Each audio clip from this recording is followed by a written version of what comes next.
I awoke splayed out and chained down. It's absurd to even suggest that this was all planned from the start. Not as absurd as you'd think if the dissidents are behind all this. Hold on, who are they?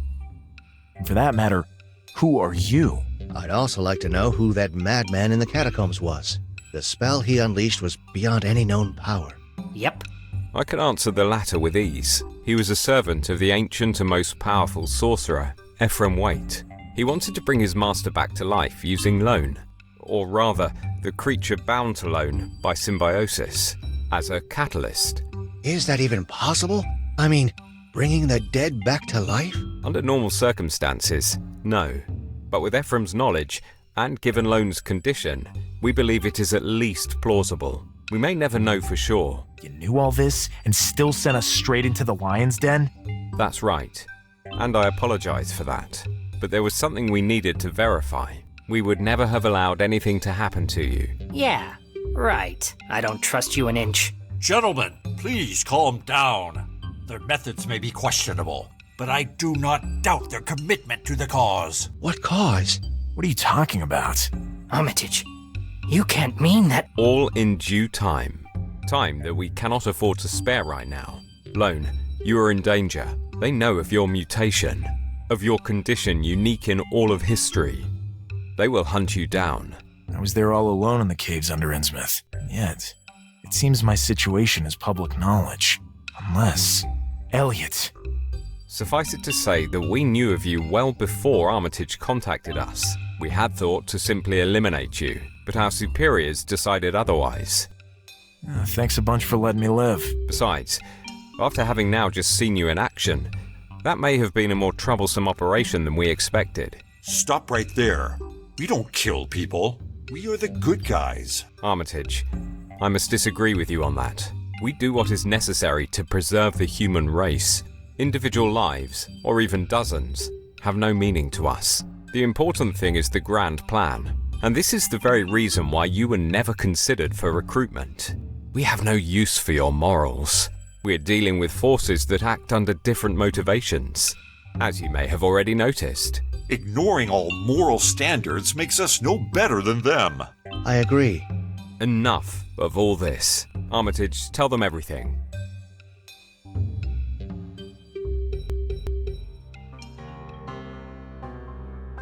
If anyone had heard the story disclosed in that tiny room by that small group of people, they would have thought them insane. It turned out that the group to which Aquila belonged. Yeah, you heard right. Aquila. Pretty curious, don't you think? Anyway, he called his organization the Keepers of the Key. Cool sounding name, very evocative, but without any real meaning, or at least so they thought at that time. Blanco was fascinated. Akeley seemed to understand a lot more than the rest of them, but there was so much that the man kept to himself. They said they could help Lone. Apparently, a recent expedition to Antarctica had made a sensational discovery. Professor Lake had discovered unnatural tunnels in a place where man has set foot only in relatively recent times. The Keepers, based on their secular wisdom, were convinced that if a solution could be found, they would find it there. As usual, Aquila did not go into detail, and there was no way to learn more from him than he deemed necessary. At this point, it was a leap of faith, but what other choice did they have? Lone could tell himself that this was mere madness, but he had seen this madness in action. He could no longer deny the evidence. The only help could come from this strange cult. He couldn't continue to pretend nothing was wrong. He was too dangerous. He didn't really trust these people, but they certainly seemed less interested than the dissidents in rubbing him out. For the moment, that was enough for him, and besides, he had his new friends by his side, and believed they had no intention of leaving it. That calmed him to some extent. Their departure was scheduled for the following week. They all made preparations in a hurry. They had no idea what it would be like to face such extreme temperatures. They bought some basic equipment and warm clothing. Everything else was to be provided by the university.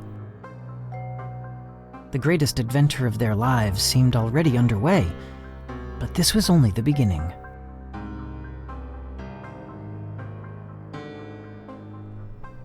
Good morning, Lone. And to you, William. And you, Henry. Please let me introduce you around.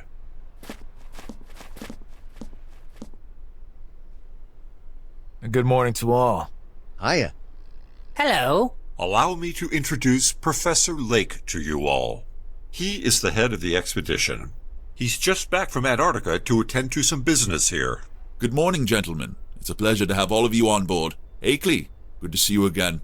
The sentiment is mutual, Lake. The discovery we made is unprecedented in all of human history. I expect that your great depth of knowledge can help us learn even more. Certainly. It'll be our pleasure to help you any way we can.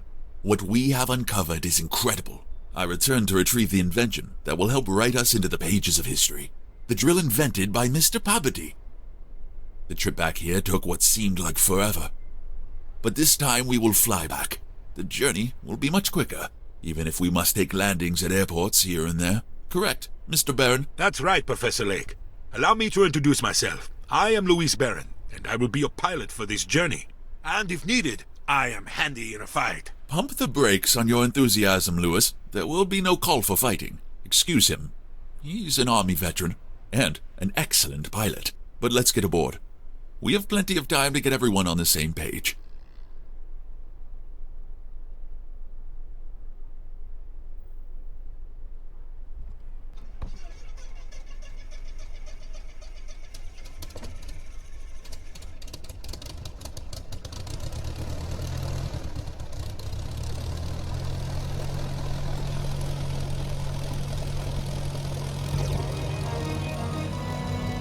They left Arkham on October 2nd. They made a stopover in Honduras, and from there, the crossing of the Pacific began. They replenished their food and fuel supplies in Tasmania. The Antarctic Ocean was waiting for them, and a chill ran down their spines when they spotted the high slopes that crowned the McMurdo Sound.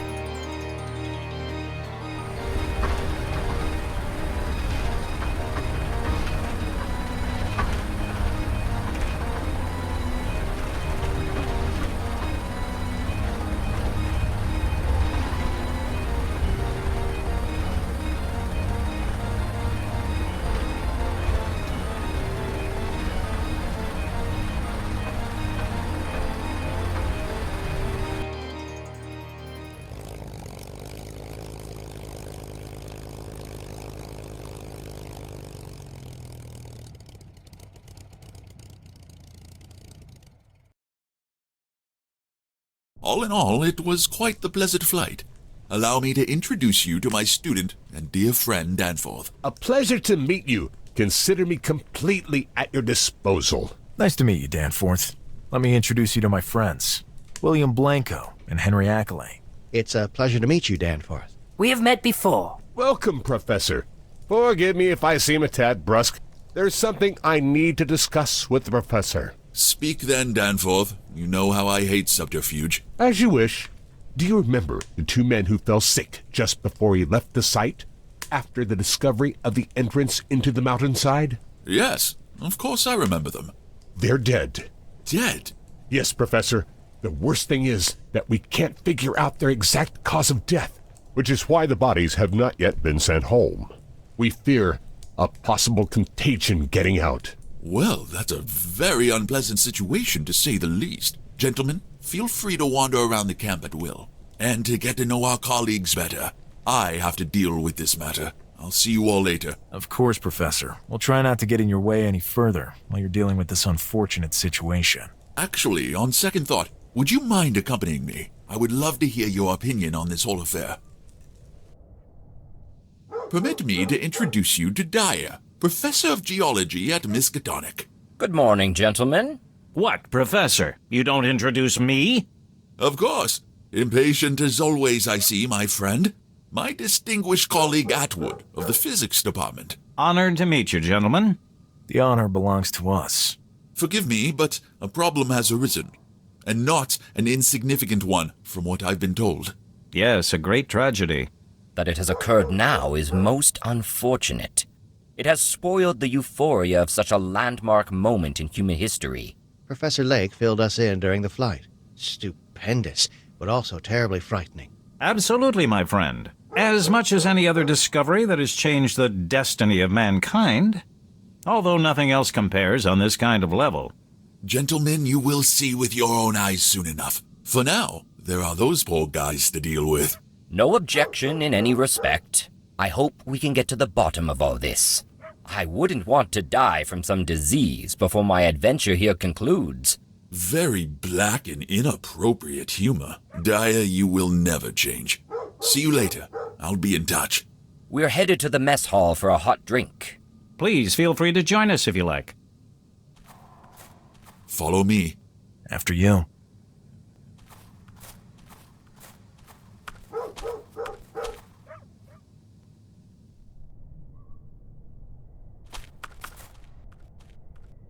Good morning, Professor. Good morning, gentlemen. Good morning, Doctor. This should be the infirmary. Or rather, the morgue, it seems. Lone? Good one. I like people with a sense of humor. A rare thing to find in such remote wastelands as these. It's nice just to see some new faces, too. Did you just now arrive? That's right. Name's Lone Carter, private investigator. We're here at the express request of the professor. There are matters here that require our services. You've come at a terrible time for us. It seems that way. Bring us up to speed, Doctor. These two gentlemen passed without any known cause. I can't imagine any valid reason for them to have died. Can we help out somehow? As far as I know, we won't be departing immediately. It takes at least a day for such preparations to be made. If Lake doesn't mind, you're more than welcome. But I don't imagine you have any medical expertise. They don't. But I could probably help you. Henry? Is that really you? Apparently. Okay. Let's get to work. But are you all right? Better than you could ever expect. Gentlemen, I'll be with you as soon as I'm done here. Doctor, could you join me briefly in my tent to fill in some final details so we can get the bodies back to their families? Of course. After you. We take our leave, gentlemen. Let us know if you find anything further.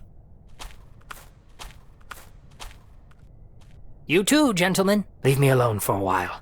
I must focus.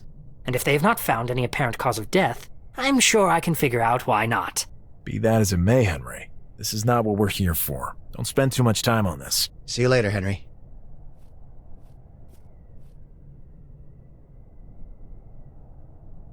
One of the two corpses. I better take a look at their medical records. These must be their medical records. Let's have a better look at it. Sven Oostella and Jean-Paul Greco. Blah, blah, blah. Both of them were workers here at the camp. It says it's impossible to determine the time of death. Strange. All internal organs are intact. There are no cardiac pathologies or other evidence to suggest any bleeding out. Tests for known toxins have excluded all as causative factors. Recommended quarantine of all crew due to possible contamination by unknown pathogen. This is where the doctor's ability to analyze all this comes to an end. And on closer inspection, if this data is correct, then these men should still be alive. It seems to be blowing things out of proportion to impose a quarantine. If that were the case, they would all be dead already. Besides, medical appraisal is limited only to what physical examination can observe. I'll take care of the rest.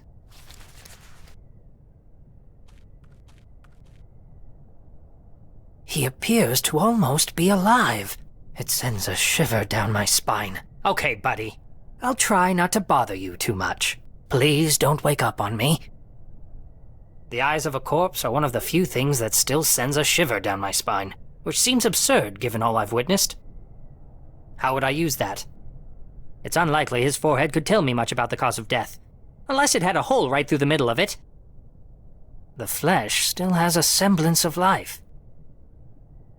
There's a marking here that looks like a mole. There's something strange about it. I wonder if Sven has one as well.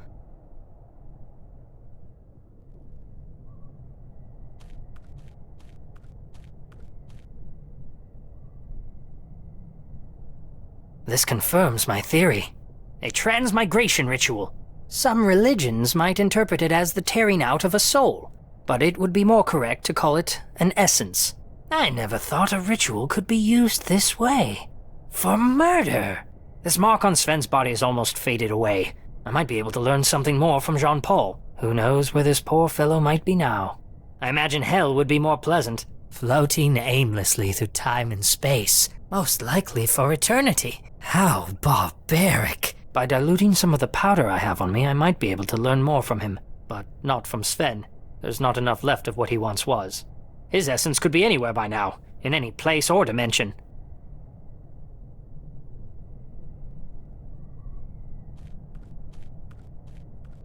Looks pretty worthless. I don't know what it contains, and I don't have time to check. A first aid kit. They look like physiological solutions. I don't need that. There is just what I need. Some diluent.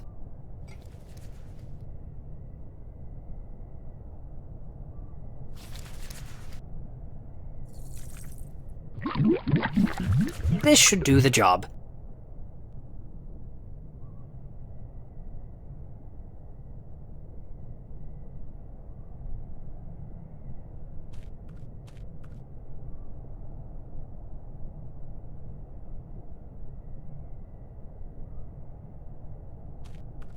Not necessary. Not necessary.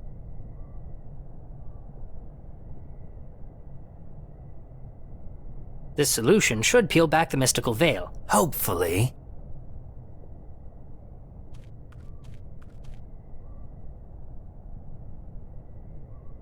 That's done it. Where am I? I'm cold. I can't see. I'm scared.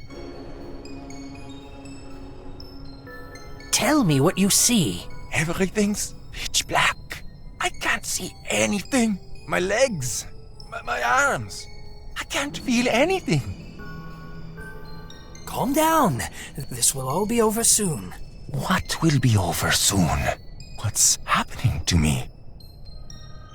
Stay calm. It's just a dream. That's a relief. I sure hope I wake up soon. I'm sure you will. Who are you? I'm Henry Akeley, a professor at Miskatonic University. I don't know you. Why are you in my dreams? What happened to you? I don't know. I was in my quarters. I must have fallen asleep. Jean-Paul, was there anyone who wished you harm? Anyone who bore a grudge against you? No. I may not exactly have led a blameless life, but the people I know have always been fond of me. What a strange question to be asked in a dream. Jean-Paul, I cannot continue lying to you. I'm very sorry to have to tell you this, but you're dead. Somebody murdered you and your friend Sven. Dead? I thought this felt too strange to be a mere dream. Sadly, there is nothing I can do to fix this. But I can help you take revenge on the culprit. A small consolation, but at least it's something. Small indeed. God knows how poor Mary would take the news. I have not been the best of husbands. If you could maybe tell her sorry from me? Of course. I will do that. I still can't imagine who would want us dead. Unless, could it have been because of that thing? Anything you can tell us could prove vital. It's something Sven and I found. What? What is that thing? Jean-Paul! Stay with me! Help! Oh my god! Jean-Paul, calm down. Oh my god! Oh! Jean-Paul? Jean-Paul! He's gone. Poor soul. But we'll find that bastard for you. That's a promise.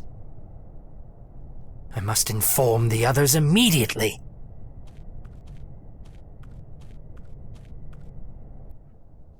So, what have you found out? You really can die from the cold out here. As I expected. No need to go into great detail. They seem to have found some artifact, but I lost connection before I could find out what it is. Excuse me, Henry, but how do you know they found something? What the hell were you up to in there? Yep. Gentlemen, they were killed by ritual magic. Extremely cruel ritual magic. I'm quite familiar with such things, as you probably know by now. I had no idea such things could go this far. When we get back, you and I should have a long chat, if that's all right with you. William, you are still but an infant compared to myself. Are you certain you want to pay the price for such knowledge? Gentlemen, This talk of yours about necromancy is most entertaining, but if there really is a killer on the loose around here, we are all in immediate danger. We must investigate further. Agreed. There'll be time for small talk later. So that we don't appear to be completely insane, we should avoid speaking of how we came to know all this. I can deceive them by telling them it was some kind of poison unknown to modern medicine. The doctor may have objections, but he will believe me in the end. He has followed my studies closely and knows that I don't make idle claims. We should avoid mentioning that they found something, at least until hard evidence comes to light. They would question how we knew all this. That goes without saying.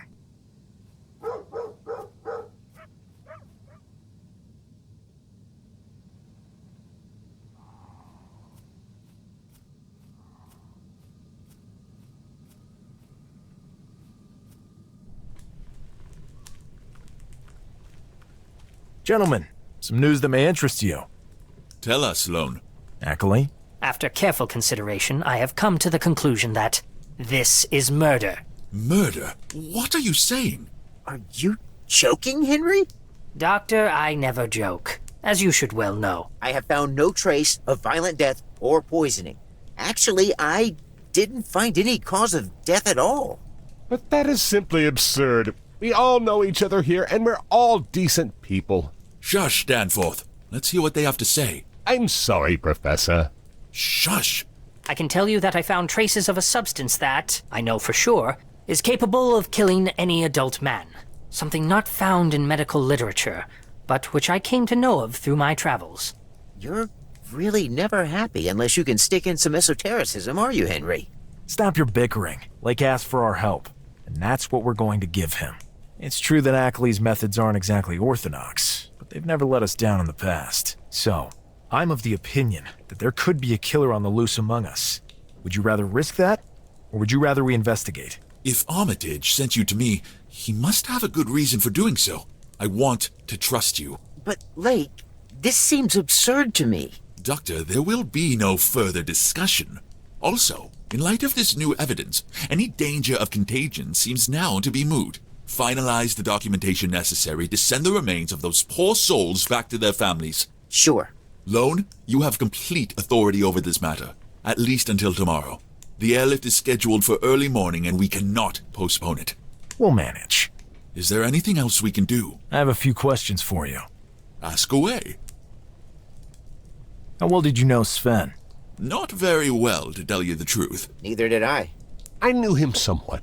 Can you think of any reasons someone would want to hurt him? I can't think of any. He was always nice to everyone. I remember this one time. Danforth, stick to the point. Sorry, Professor. What can you tell me about Jean-Paul? We chatted a few times. A fairly cheerful fellow, perhaps even a bit too much so. But a really good guy. Danforth, how dare you interrupt me? Excuse me, Professor. I thought you were done. I see you've already forgotten the few rudiments of manners I've struggled to impart on you. With that said, I'm done. Can you think of any reasons someone would want to hurt him? May I? Go ahead. If there were women involved, then yes, perhaps. In this wasteland, though, I doubt it. We are without female companionship. He was really nice to everyone. I see. Can you tell us anything more about the expedition? Nothing I didn't already tell you on the plane. Tomorrow, after the excavation, we will all know much more. Parte's drill should allow us to extract those ice samples without damaging their contents. Their unbelievable contents. It seems Paboti's drill is a true wonder of technology. The most advanced in the world. Without it, discovery or not, we all may as well have just headed straight back home. It can drill more accurately and deeper than any other. Danforth, where were you at the time of the murder? Surely in my quarters. Am I a suspect? Nobody is a suspect. We just have to question everyone who was here at the time of the murder. I'm still not convinced it was even a murder. Fortunately, we have people with us whose job it is to figure such matters out. Yes, Professor, of course. Tell me about Atwood and Dyer. What can I tell you, Lone? They are both luminaries in their field, and I am fortunate to have them here with me. I am quite certain they are above suspicion. I would wager good money on that, actually. What do we know about Baron? A rough guy. Very macho. But he was not here at the time of the incident. He was busy piloting the very aircraft you were on. Good point, Lake. Doctor, where were you when the bodies were discovered? I was in the infirmary, as always. I was catching up on some paperwork at the time. Can anyone confirm this? People stop by the infirmary all the time for one reason or another. I think pretty much anyone in the camp can vouch for me. I can confirm that. I went by the infirmary around that time. Good. See you later. Whenever you need us, we'll be right here for you.